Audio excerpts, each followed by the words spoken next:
Some people have been bullied. Some people are just stressed out. Some people are insecure. Some people are fat and overweight. And the world puts a lot of this shit in your mind. It's not just you. Yeah, you help it. And my whole thing is about, I had to develop a mindset that was indestructible. I had to armor plate my mind. And it's about what you're saying to yourself, but it also comes with work. So whenever I was getting beat down, physically, mentally, spiritually, whatever I was going through, just saying, I would put, you can't hurt me. Can't hurt me just became a message I would say to myself. And that's just kind of where it comes from. I believe that most human beings are only living at about 40% of their capability. So the mind has a governor, like a car. If you're driving a car and the car has a governor on it, the car may say 130 miles an hour, but the governor's set for 91. Once that governor sets in, you get to 91, that car starts doing this. The car wants to go. The car wants to go, but that fucking factory said, we're not going past 91. We have a factory, a nice governor in our brain, and it's a survival mechanism. It protects us from pain and suffering. The second we feel that shit, our mind says, oh no, this isn't fun. We should back off. We should sit down, find something more comfortable. And there's something about the mind. The mind has the tactical advantage over you at all times. At all times of your life, the mind has a tactical advantage over you. Why is that? It knows what you're afraid of. It knows your insecurities. It knows your deep, dark lies. And it starts to push you away from that shit. It pushes you in a direction that is comfortable. The mind controls everything. So what I realized was that when I was growing up and I was 300 pounds and I got all fat and I got all insecure, I realized that my mind kept taking me in this direction. When things got uncomfortable for me, when I was facing my insecurities, when I was facing my fears, my mind said, oh no, we have the tactical advantage. We need to get you, separate you from this feeling. This feeling of your life is all about feelings. We want the happy feeling. We don't want that feeling of this sucks. Why am I here? And you don't have any, so you can't answer those questions, so you leave. I started realizing that if in that moment you can answer those fucked up questions and you are now in charge of your brain versus your brain ruling you, that's where all that stuff comes from. So the 40% rule is all of that. You get to 40%, your brain says, we're done. Let's roll, man. This is starting to get painful. This is uncomfortable. So you sit down. You have to figure out ways, and everybody's different. That's how the book kind of talks about, like we all have these things about, 5 steps to this and 4 steps to this. It's a lot more than that. That's all bullshit. It's a practice that you have to, it's a habit. So if you know that at 40%, I'm feeling pain. At 40%, I'm feeling pain. That's where the 40% rule kicks in. Now it starts. Okay, I'm feeling pain. My mind's saying all this shit to me. It's saying, get out of here, run, flee. The fight or flight kicks in. Okay, we're done. We're not good enough. It starts telling you all these things. You start to believe it because the mind controls all. This is the time when you have to gain control back of your mind. It's okay. Let me see if I can go 45%.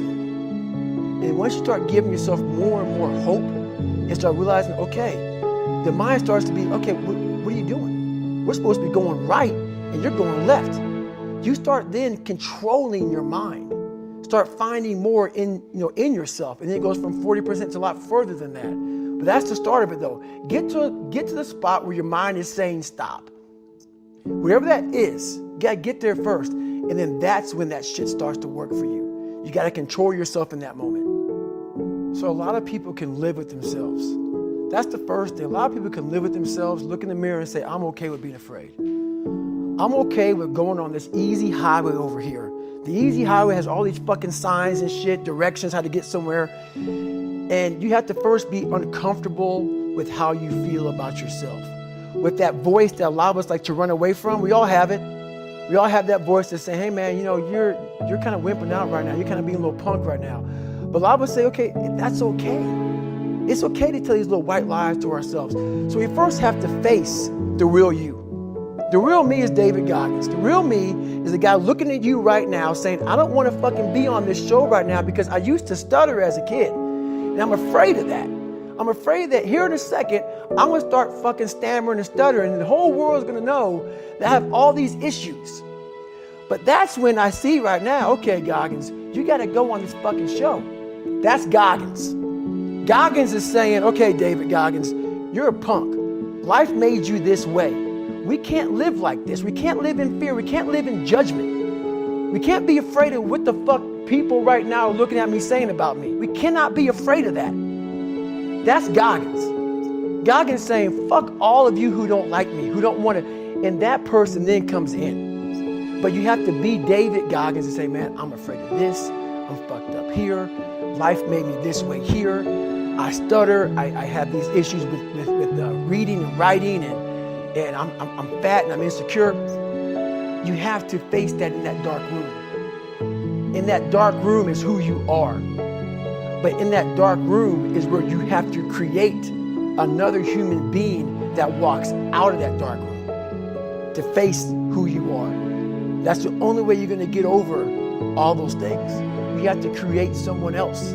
Not like you have two different personalities. It is you. But you have to find strength. In that visualization of almost me cracking out Goggins, like almost like that Superman cape, like I'm coming out a different person, a person that doesn't give a fuck about anything, who doesn't care about being judged, who knows I'm weak, who knows I'm afraid, who says, whatever you think about me, take it, whatever, I'm here. That's Goggins.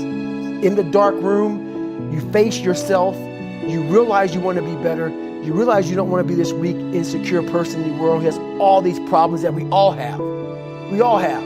Social media is a great platform to tell you who we want to be, not who we are. So that's where that dark room is. So in my book, I talk about it a lot. It was my junior year in high school, and I fell back a lot. I fell back in this fucking hole of life.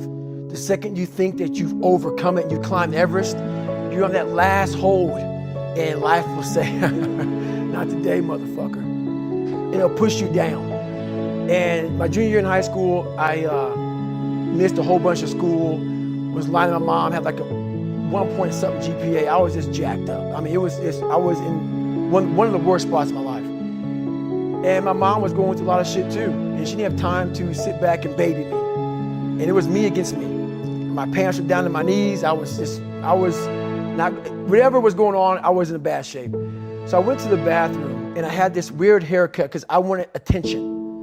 I was an attention getter. I went to an all-white school pretty much. Some of the kids liked me, a lot of them didn't like me, whatever. Didn't fucking matter.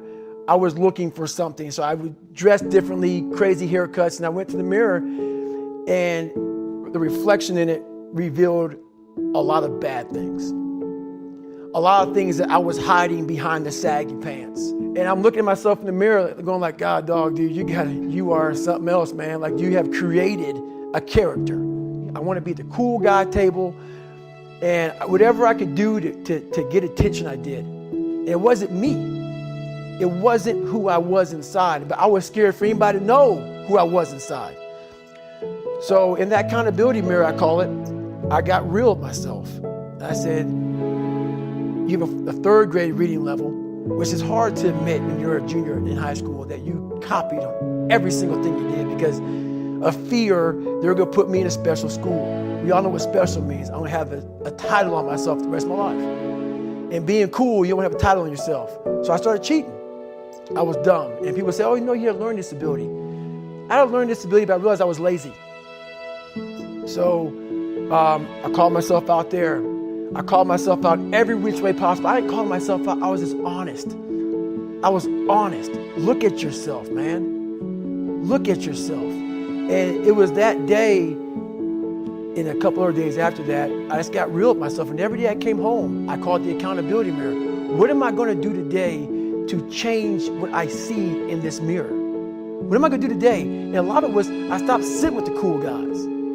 I actually tucked my shirt in and went to school looking like, hey man, this is how I'm going to look. If you don't like it, so be it. I had to really wear this layer of skin. I had to develop a really calloused skin on me to take whatever you're going to call me, you're going to call me. Whatever I'm going to be, you know, I wasn't a geek, but whoever I am, you're going to see me.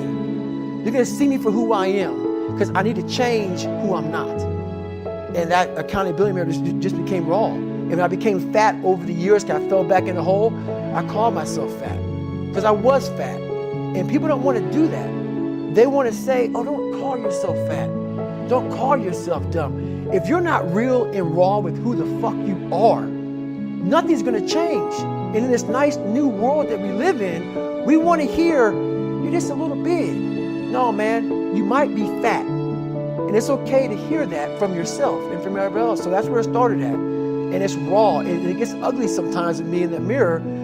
But I'm also proud of myself to be able to tell myself that and then fix what's in that mirror.